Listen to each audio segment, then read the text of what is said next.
mes frères et sœurs, pas en tant qu'enseignant ici, chercheur, mais en tant que président de la coordination, c'est de demander à la jeunesse malienne d'essayer vraiment de se retrouver, qu'on se donne la main, qu'ensemble nous partons à la de notre histoire, sur notre identité, et que nous essayons, à partir de cette histoire, de savoir exactement, de recoller surtout, savoir recoller les morceaux culturels qui sont restés chez nous ici, en termes de pratique. Nous essayons vraiment de magnifier cette histoire-là, et de participer peut-être à la concurrence. Sinon, pour le moment, tant que nous continuons à imiter les autres, au développement. Donc, il y a beaucoup de causes, voilà, pour revenir à la question de M. Ballot. Regardons un peu le système que nous avons aujourd'hui, le système éducatif que nous avons. Ça nous encourage pas. Regardez le programme de la première année jusqu'à la 9e année. De la 9e année du lycée, de la 10e jusqu'au terminal. Et regardez le programme au niveau de l'université. Il n'y a pas d'enseignement allant dans le sens de la culture. Peut-être si tu fais anthropologie, quelques rares fois, par exemple les recherches en sociologie, forcément on va vous parler de la sociologie. Et quand vous partez maintenant à l'INA ou autre, sinon en réalité, on ne nous enseigne pas exactement la culture. Donc c'est un programme vraiment copié, donc nous sommes en train d'exécuter, qui ne prend pas en compte en réalité surtout notre histoire, notre pays, nos valeurs. Donc du coup, on ne peut accuser personne. C'est pas nous-mêmes et surtout la politique. Donc la politique, alors, la politique en est une cause aujourd'hui. Donc à nous vraiment de se ressaisir. Deuxième question. Votre deuxième question, c'était la crise identitaire. Effectivement. Donc, elle a été répondue. Vous avez soulevé ce point. Oui. Mais là, je sens toujours que les multiples exemples que vous avez expliqué ces problèmes-là. Oui. Par exemple, l'Internet actuellement, oui. l'ouverture aux autres cultures. Oui. La question politique que vous venez de soulever tout à l'heure. Oui. Mais avec tout cela, comment on peut parler d'identité actuellement là où nous sommes? Un peuple qui se cherche, un peuple qui ne connaît pas son histoire. Oui. Donc, comment maintenant on va se réorienter? Oui.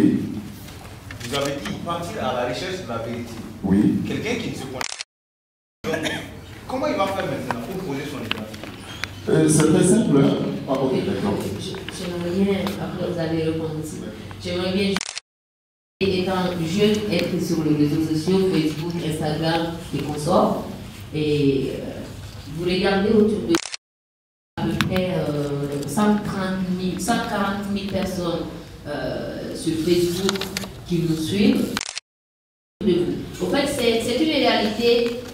Le virtuel est bien. Elle est là pour informer, donner des informations. Mais aussi, qu'on peut aussi s'intéresser à notre culture, expliquer, parler comme vous venez de faire, vous poser des questions pour comprendre certains points.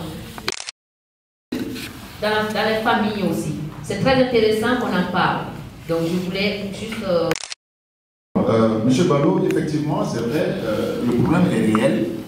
Maintenant, votre question, c'est de savoir maintenant quelles sont les solutions. Le fait que déjà, on est ouvert au monde, on est sur les réseaux sociaux, on est sur la culture d'autrui, on s'intéresse plus surtout à d'autres identités, à d'autres langues et tout autour. Donc du coup, selon toi, on ne peut rien faire.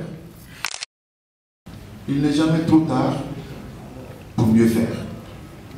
Il n'est jamais en tant qu'étudiant à l'école normale supérieure de Bamako et chercheur déjà, vous pouvez contribuer à cela. Mais la lutte, elle n'est pas gagnée d'avance et la lutte, elle va être exaltante. Ça c'est sûr et certain.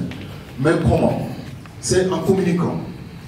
C'est en organisant des débats, des rencontres pour dire aux gens, il faut avoir des preuves, il faut être outillé. il faut donner surtout la vraie version des choses aux gens. Et là, peut-être, l'ordinateur est plein, les convaincre à te suivre. Donc toi, tu peux parvenir tous à convaincre 2 ou 3 camarades autour de vous par rapport à cette recherche identitaire, par rapport surtout à la valeur culturelle, surtout du Mali, et demander surtout aux différentes ethnies de vous rejoindre, et que dans chaque ethnie, il y a un représentant. Et ce lobby-là, tout simplement, votre objectif, c'est de revaloriser votre culture, c'est de revaloriser surtout, et surtout de chercher à savoir exactement qui vous êtes sur le plan identitaire. Vous aurez aussi des sages qui seront autour de vous, qui vont vous aider, qui vont vous appuyer. Et petit à petit, vous allez gagner, et d'aucuns vont vous rejoindre, d'autres dans le chemin, et d'aucuns aussi vont vous rejoindre avant que vous n'arriviez à la gare. Surtout, cette gare n'est autre que ce retrouvail culturel qui vous êtes et que vous parlez.